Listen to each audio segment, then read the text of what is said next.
welcome back. Or, if this is your first night here, welcome to Sleepy Voyage. You've carried enough weight for today, the kind of weight that doesn't show on scales, that doesn't leave visible marks on the skin, but that makes every movement a little harder, every breath a little more costly, the weight of continuing to hold something that perhaps should have been released a long time ago. Tonight, there is a place waiting for you, a refuge where no one will ask for explanations, where no one will demand strength you no longer have to give, a place that knows deep exhaustion and knows exactly how to welcome it.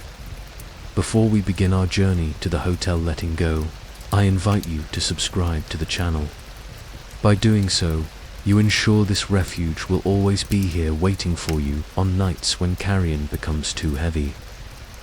If tonight's story brings you the lightness you seek, your support keeps this sanctuary open for all who need to release what no longer belongs to them. So come with me now. There is a gravel road ahead of you, and at the end of it, warm lights glowing through the rain. The rain falls in straight lines onto the gravel road. It is not a violent rain, it carries no thunder or furious winds. It simply descends from the dark sky with the patience of something that knows it has all night. Each drop meets the earth with a soft sound, multiplied by millions until it becomes a constant murmur, a whisper that fills all the space between the trees. The road stretches ahead, narrow and winding, flanked by oaks and maples whose leaves have already begun their surrender to autumn. The trees lean slightly over the path, their branches forming an irregular arch above, and through them the rain drips in uneven rhythms. A large drop falls from a leaf, then another, creating small explosions in the puddle forming in the center of the road. The leaves on the ground are soaked, stuck to the gravel in shades of amber, rust, and muted gold. The air carries the smell of wet earth, of damp wood, of autumn settling in to stay. Further ahead, through the thin curtain of rain, a light appears. It is not sudden, does not emerge from nowhere, but reveals itself gradually as the road curves gently to the left. These are illuminated windows, many of them arranged across 3 floors of a structure that emerges from the darkness as if it had always been there, waiting to be found. The light coming from them is golden, warm, the kind that promises shelter without needing words. And then, when the last curve is conquered, the hotel reveals itself completely. A structure of stone and dark wood, with walls covered by ivy that climbs to the 2nd floor, its vegetable fingers clinging to the irregularities of the stone. The roof is steep, made of old tiles that shine under the rainwater. A wide veranda embraces the main facade, with wooden columns supporting the eaves. And there, hanging by iron chains, a sign sways slightly in the wind that has begun to blow. The sign is of dark wood, almost black from age and constant moisture. The letters carved into it are simple, without ornaments, painted in faded white. They can be read even in the dimness. Hotel letting go. The swaying of the sign is hypnotic, a slow pendulum movement that accompanies the rhythm of the rain.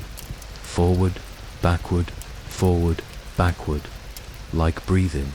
The illuminated ground floor windows reveal shadows of furniture inside, imprecise shapes that suggest comfort. An armchair there, a bookshelf over there, the reddish glow of a lit fireplace somewhere deep in the interior. The flickering light of the flames dances on the inner walls, visible through the glass, fogged by the temperature difference between inside and outside. And above the main door, a single lamp hangs from a wrought iron fixture, its protective glass speckled with drops that reflect the light in 1,000 tiny directions. There is someone arriving now. A figure crosses the last portion of road, their steps slow on the gravel that crunches softly under the weight. There is no hurry in these movements. There is, in fact, the opposite of hurry. Each step seems to require consideration, as if the simple act of continuing forward costs more energy than it should. The figure carries a small suitcase in one hand, and the other is stuffed in the pocket of a coat that has already lost the battle against humidity. The shoulders are curved forward, not against the rain, but under something invisible and much heavier. This is a person who is tired, not the kind of tiredness that one night of sleep resolves. It is the tiredness that lives in the bones, that makes muscles dense and joints stiff. The kind of tiredness that comes from carrying something for too long. Long after the hands asked to let go, long after the arms began to tremble. But still, the person continues carrying, because that is what one does.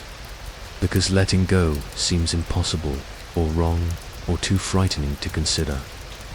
The rain continues falling on the figure, running down the hair, dripping from the tip of the nose, soaking the coat fabric until it becomes heavy like a second skin. But the person does not quicken their pace, just continues, one foot after the other, until reaching the base of 3 stone steps that lead to the hotel veranda. There, for a moment, there is hesitation. The hand that was holding the suitcase loosened its grip, and now it rests on the wet ground. The person looks at the door ahead, at the light leaking from beneath it, at the promise of warmth that those walls hold. There is a question in the air, not formulated in words, but present nonetheless. Is it allowed to enter? Is it allowed to rest?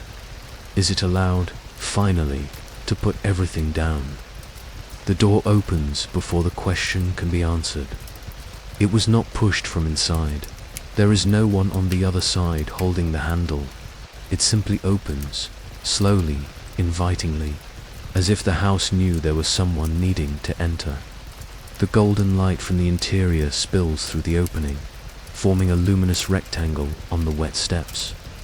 Warmth escapes as well, carrying with it the smell of burning wood, of something being prepared somewhere distant, of clean linen and of stopped time. The person climbs the steps. The first is the hardest, requires visible effort, as if the legs had forgotten how to execute this simple movement. The second is a little easier. The third is almost automatic.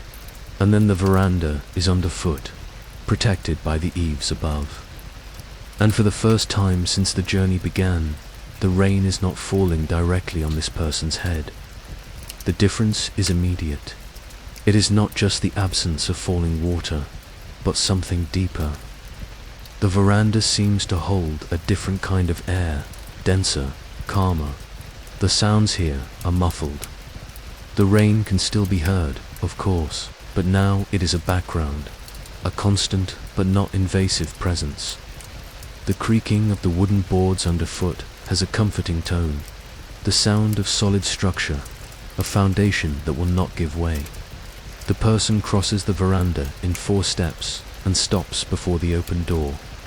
The interior is dark in some places, illuminated in others. There is a narrow corridor just ahead, with walls covered by old wallpaper in tones of dark wine and muted gold. The floor is wood, polished by decades of steps, and a long, narrow rug runs down the center of the corridor, its geometric patterns faded but still visible. To the left, through an arched opening, one can see what appears to be a sitting room. To the right, a staircase rises to the 2nd floor, its steps covered by more carpet, the banister of dark wood made lustrous by the touch of countless hands. And there, right ahead, on a narrow table against the wall, is a small object, a wooden box. It is not large, perhaps the size of a shoebox, made of a type of dark wood that seems to absorb the surrounding light rather than reflect it. There is no visible lock, no apparent hinges. It is just a box, simple and solid, resting on the table's surface as if it had always been there. The person finally enters. The threshold is crossed, and with it, something changes. It is not dramatic. There is no thunder or sudden wind or flickering light. It is subtle, as if the air inside the hotel were 1 degree gentler than the air outside. As if the silence here had a different kind of quality, not empty but full, not oppressive but welcoming. The door closes by itself behind the person. It does not slam, does not creak, just slides back to its frame with a soft and definitive click. Now the rain is truly outside. In here, there is only the distant sound of drops hitting the roof, the occasional crackling of wood warming near a fireplace, and the breathing of the person who just arrived, finally beginning to stabilize after the long walk. The corridor invites exploration. It does not demand, does not pressure, but it is there, extending forward, offering. The person places the suitcase on the floor beside the table, and for the first time in perhaps hours, perhaps days, perhaps even longer, the hands are empty. There is a moment of disorientation in this sensation. The hands do not quite know what to do without having something to hold. The fingers flex, stretch, trying to remember how they exist without weight. The person touches the table. The fingers find the varnished wood, smooth and cool. They slide across the surface until they find the box. The texture is different here, rougher, as if this wood had never been polished, had been left in its natural state. The person traces around the box with fingertips, tracing its edges, feeling the corners where the boards meet. There is something curiously comforting in this simple gesture, touching something solid, something that does not move, something that simply is. The sitting room to the left calls attention now. The person walks to the arched opening and stops there to observe. The room is larger than it seemed from outside, or perhaps it just seems larger because of the way it is arranged. There are armchairs arranged in small groups, some facing the fireplace that burns low against the opposite wall, others positioned near windows that now show only darkness and the occasional trail of drops sliding down the glass. The armchairs are old, the kind that has been reupholstered several times over decades. Each layer of fabric adding a little more softness, a little more history. Some are of velvet in moss green tones, others of damask fabric in chocolate brown. All have cushions that have yielded to the bodies that once occupied them, creating soft depressions that seem like personal invitations. Come, sitting here is comfortable. Come, you can rest. The fireplace dominates the back wall. It is large, built of grey stone that rises to the ceiling, and inside it, thick logs burn in low, steady flames. There is not the violence of a newly lit fire, all crackling and sparks. This is a fire that has been carefully fed, maintained at an exact point between brightness and embers, between active heat and sleeping heat. The light it emits dances across the walls, creating shadows that move lazily, without urgency, without intention beyond existing. Above the fireplace, hanging on the stone, there is a mirror with a dark wood frame. The glass is slightly stained by age, not enough to completely obscure the reflection, but enough to soften it, to make it a little gentler. The person approaches and sees themselves reflected there. The face is pale, the eyes carry dark circles underneath, the hair is stuck to the forehead and temples by rainwater. But there is something more, an expression that perhaps was not there before entering this place. Something that looks like relief, still timid, still not fully believing it is permitted.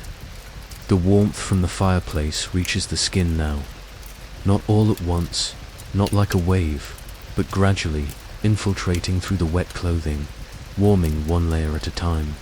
First the surface, then deeper, and finally reaching the skin itself. It is a warmth that does not burn, that demands nothing, that only offers, stay here as long as you need, Dry yourself. Warm yourself. There is no hurry to go anywhere. The person moves away from the mirror and explores more of the room. There are bookshelves against one of the walls, shelves rising from floor to ceiling, all filled with volumes bound in leather, in cloth, in already yellowed paper. They do not seem organized by any apparent system. There is no alphabetical order, no categories by subject. They are simply there, existing in their multiplicity, offering themselves without insistence. If you want to read, choose any one. If you do not want to, that is also fine. Fingers pass over the spines of the books. Some have titles engraved in gold that has already faded almost completely. Others have no visible title at all. One particularly thick volume has a leather cover so worn that it is impossible to tell what color it originally had. Probably brown, perhaps dark green, but now it is just the color of old thing, of thing that has been much touched, much read, much loved. Near the shelves, there is a low side table with a tea service arranged on it. It does not seem to have been left recently. The teapot is white porcelain with small blue flowers, hand-painted, and it is so quiet it could be empty or full. The cups around it are of the same delicate porcelain, and beside them a small plate with cookies that look homemade. Butter cookies, perhaps, or something with honey, the surface golden and slightly cracked. The person touches the teapot. The porcelain is warm. Not hot, not cold, just warm, as if it had been filled long enough ago to cool to this exact point. A thin steam comes from the spout when the person slightly lifts the lid to peek inside. Real tea, then. Someone prepared it, or perhaps the hotel prepared it.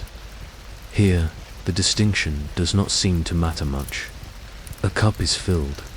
The liquid that comes out is light golden, translucent, carrying the aroma of herbs that are not easily identifiable. It is not chamomile, it is not mint, it is not anything so simple. It is something more complex, something that smells like countryside after rain, like freshly cut hay, like honey still in the comb. The person holds the cup with both hands, feeling the warmth transfer to the palms, to the fingers that are still a little numb from the cold of the journey. The first sip is taken carefully. The temperature is perfect, neither too hot to burn nor too lukewarm. The flavor is mild, slightly sweet, and as it goes down the throat, it seems to take with it a bit of the tension that was lodged there.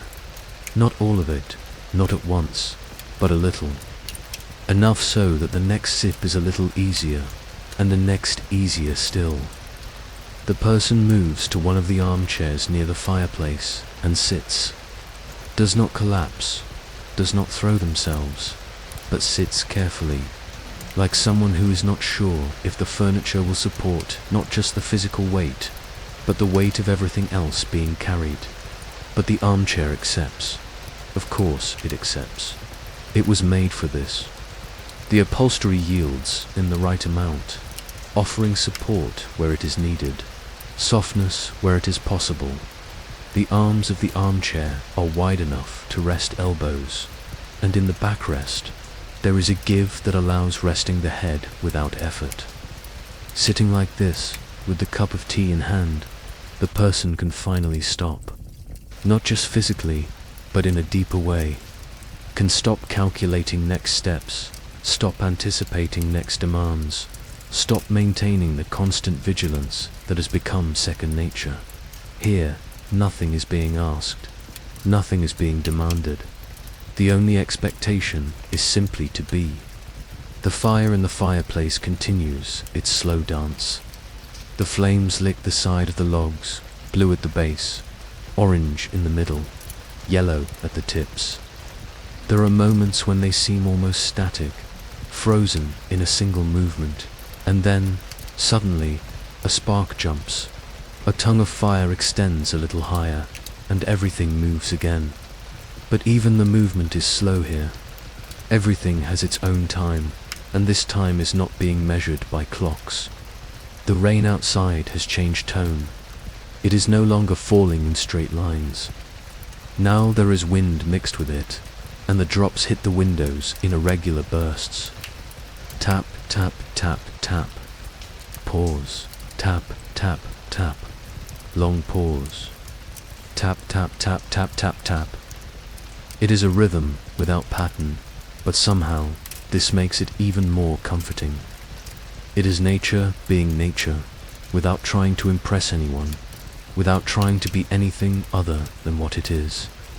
The person realizes then that the shoulders have lowered, not consciously, not by decision, but it simply happened.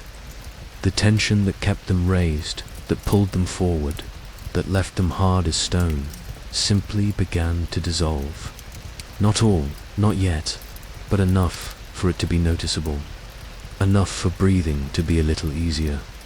Enough for the chest to be able to expand completely without finding resistance. And with easier breathing comes the awareness of how difficult breathing had become out there.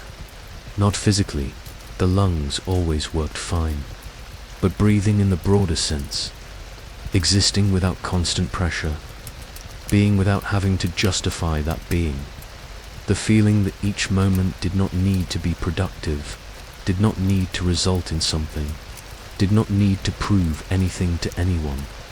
Here, now, for the first time in time that cannot be measured easily, there is only this moment, this armchair, this fire, this cup of tea that is slowly cooling in the hands.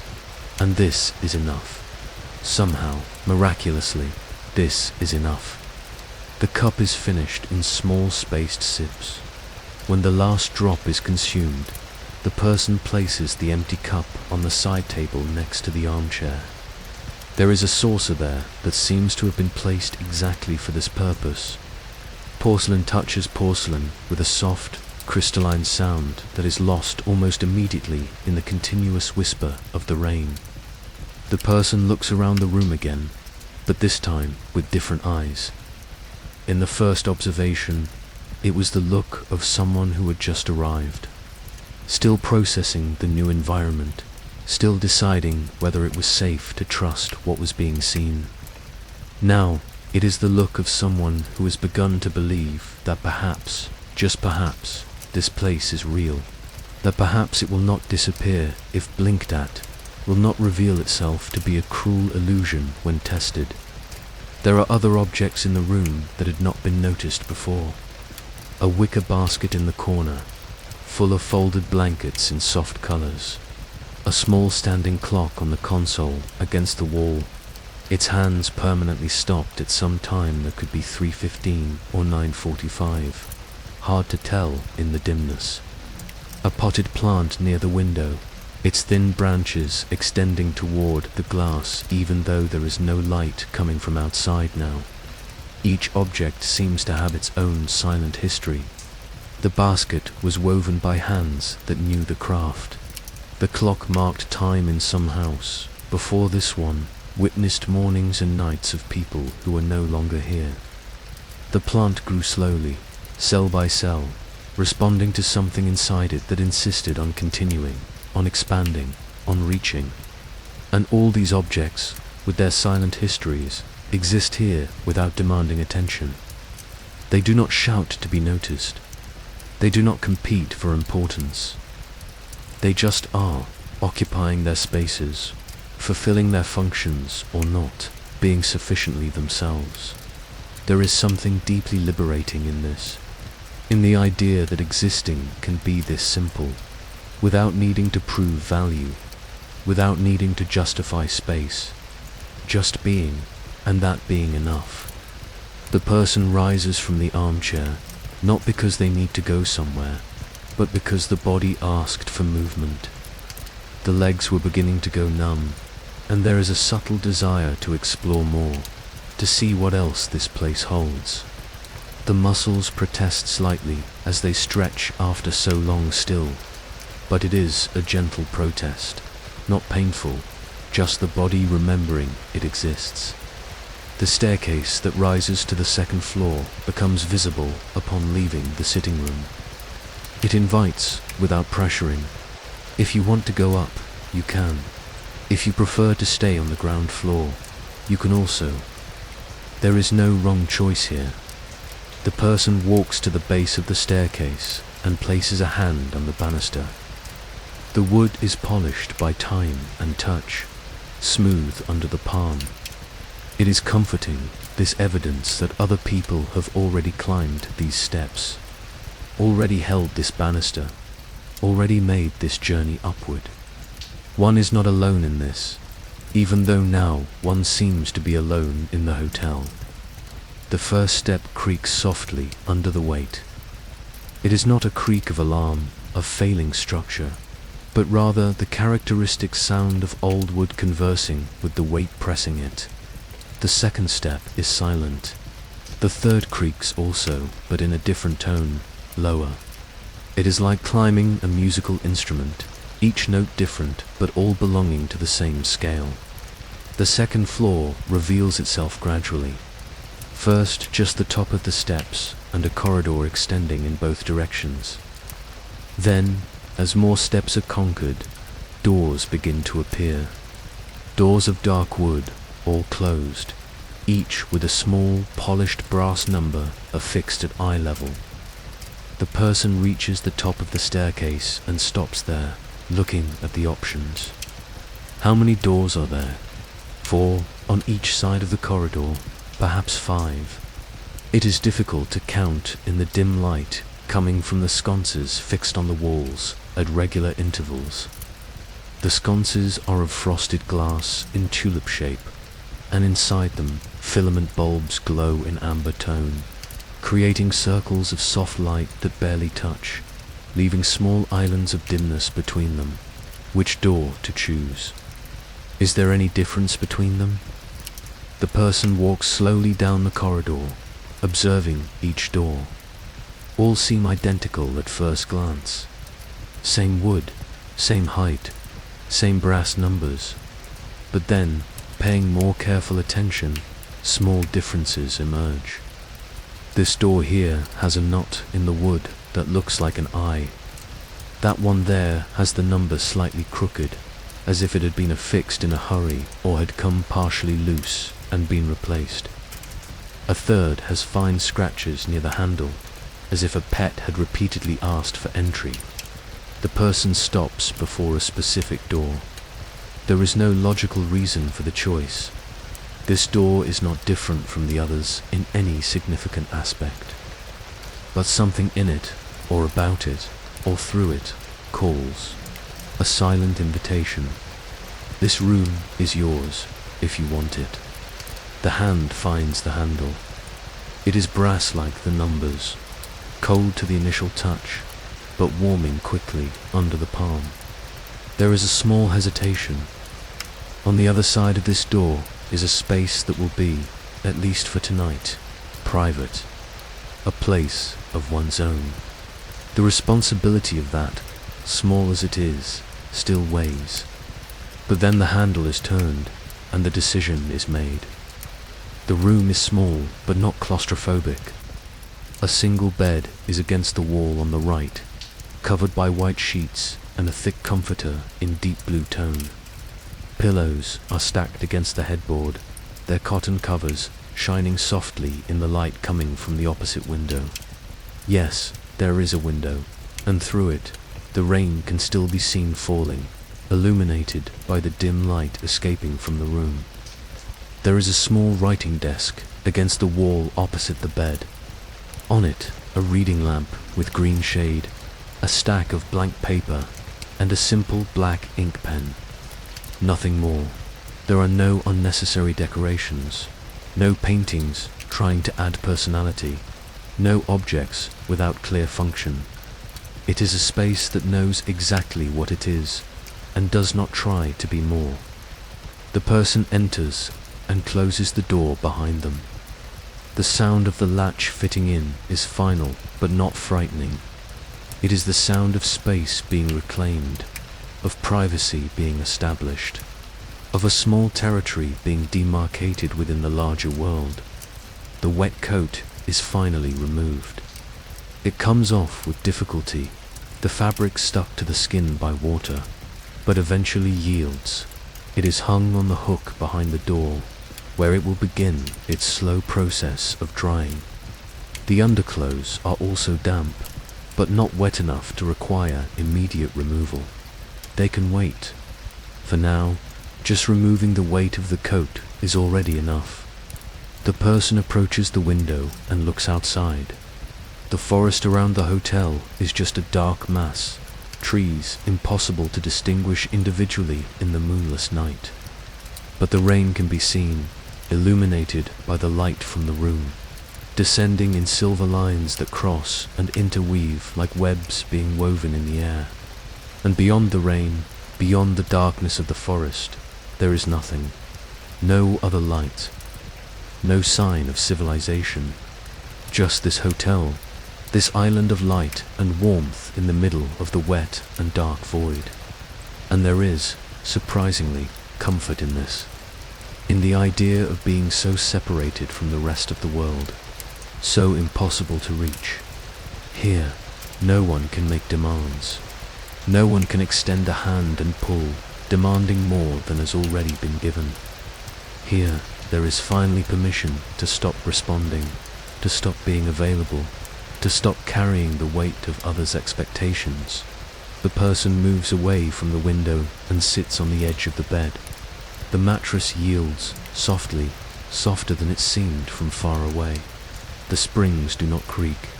The upholstery does not protest, just accepts the weight and offers support. The feet are still shod, the soaked shoes making small wet marks on the rug beside the bed. But even this seems to be fine. Nothing here demands perfection. Nothing here punishes small transgressions of etiquette. The shoes are removed with tired movements. First one, then the other. The feet are still cold, the toes slightly numb. Massaging them brings a small but significant relief. Circulation returning, sensation returning, presence returning to the body that spent so long just being a vehicle to carry invisible weight.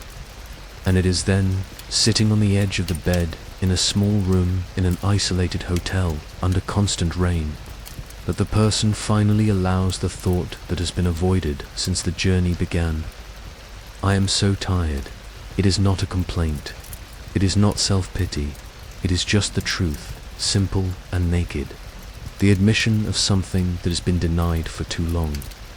The permission to recognize that carrying is difficult, that holding is exhausting, that continuing without pause eventually takes its toll. I am so tired of carrying this, and with the thought comes the emotion that was buried beneath it. Not sadness, not exactly. It is something more complex. It is relief mixed with guilt. Relief at finally being able to admit the tiredness. Guilt at feeling that admitting is a form of weakness, of failure, of not being strong enough. But here, in this room, there is no one to judge strength or weakness. There is no audience to disappoint. There are no expectations to fail to meet. There is only this person, this tired body, this heart that has carried more than it should for longer than was reasonable. The person lies down, not yet under the covers, but on top of them. The fetal position comes naturally, knees pulled up, arms wrapped around one's own body. It is the position of protection, of return to the womb, of making oneself small to fit in safe space. And perhaps, just perhaps, it is time to put down what has been carried. The person gets up again, moving now with something that resembles purpose, returns to the door, opens it, and descends the stairs with steps that now know the rhythm of which steps creak and which do not. The ground floor corridor is exactly as it was left. The narrow table, the dark wooden box resting on it. The person approaches the box and now observes it with real attention. It is even simpler than it seemed at first glance. There are no decorative carvings, no inlays of metal or stone. It is just a box made of dark wood boards joined at precise angles. But there is something in it that suggests purpose. It was not made at random. It was made to hold something, to keep something, to receive something that needs to be placed in a safe place.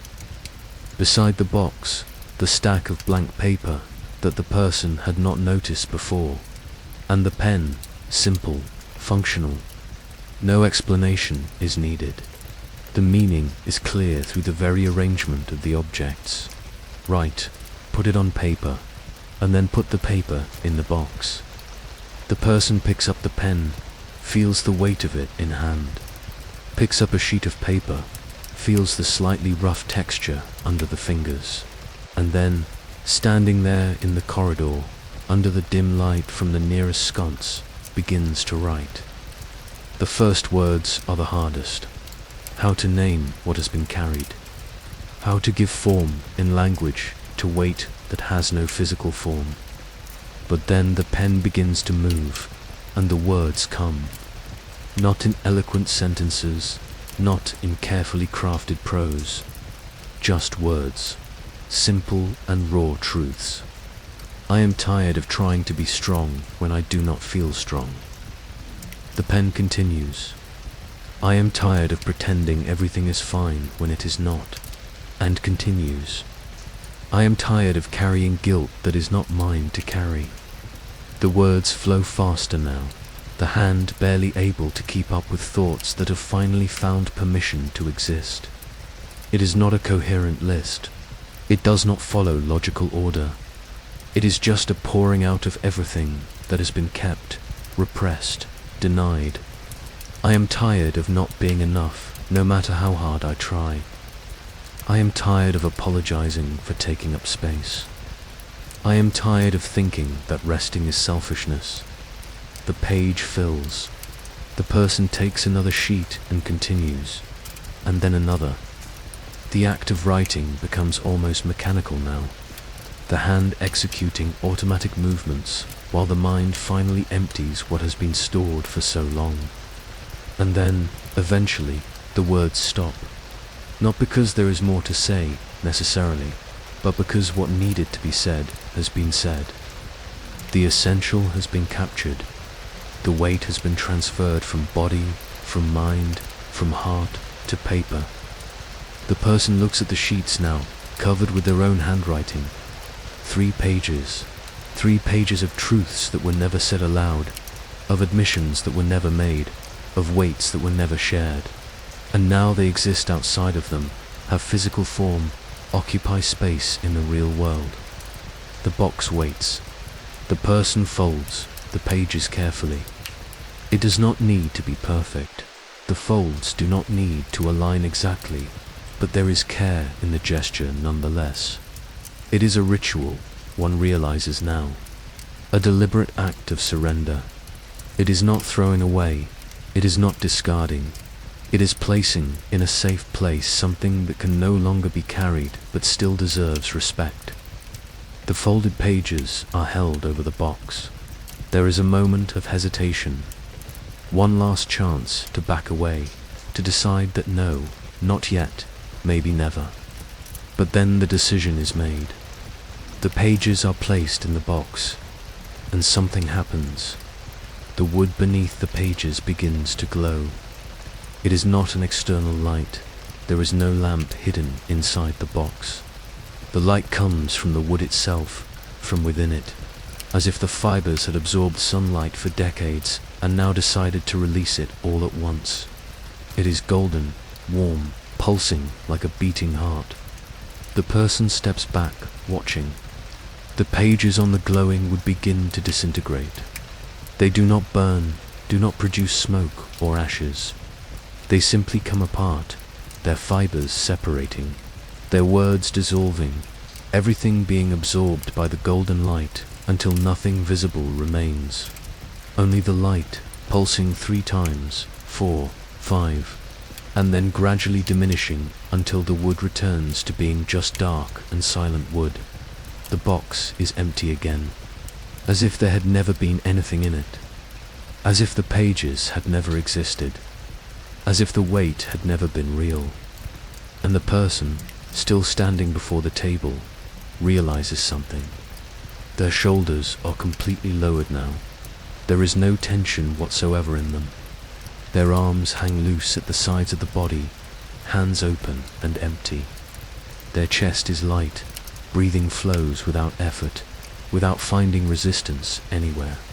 And there is something inside them that was tight, painfully tight, that now is loose. It is not that the problems disappeared. It is not that life out there, beyond the rain and the forest, changed in any way. But something inside them changed. The way they are holding all of this changed. Or perhaps, more precisely, they are no longer holding. They let go, put it down, surrendered it to the box, to the golden light, to the hotel that knows how to receive what can no longer be carried. The hands are empty now, completely, truly empty. And this is no longer frightening. In fact, it is liberating. Empty hands can finally rest, can finally stop grasping, holding, carrying, can just exist, open and light, ready for when someday, if someday, they want to hold something new. But for now, just empty. And this is more than enough. The person climbs the stairs again. Their steps are different now. Lighter, not because the body weighs less, but because something invisible that added weight to every movement is no longer there. They reach their room, enter, close the door. The bed waits exactly where it was left. But now, instead of just lying on top of the covers, the person pulls them aside, revealing the clean sheets underneath, slides into them, feeling the fresh fabric against the skin, feeling the mattress yield in all the right places, pulls the deep blue comforter up to the chin, leaving only the face exposed. The rain continues outside. It can be heard clearly now, hitting the roof just above, running down the gutters, falling into puddles on the invisible ground below. It is constant, infinite, as if it had always been raining and always will be, as if rain were not an event but a permanent state of the world. And there is something deeply comforting in this, in the idea that some things simply continue regardless of everything else. Rain falls, earth absorbs, trees grow, the hotel remains, and within it, tired people find a place to finally put down what they have been carrying for too long. The person's eyes begin to feel heavy. It is not the bad weight, the weight of exhaustion that comes after prolonged effort. It is the good weight, the weight that comes when the body finally receives permission to rest. The eyelids descend, rise with effort, descend again.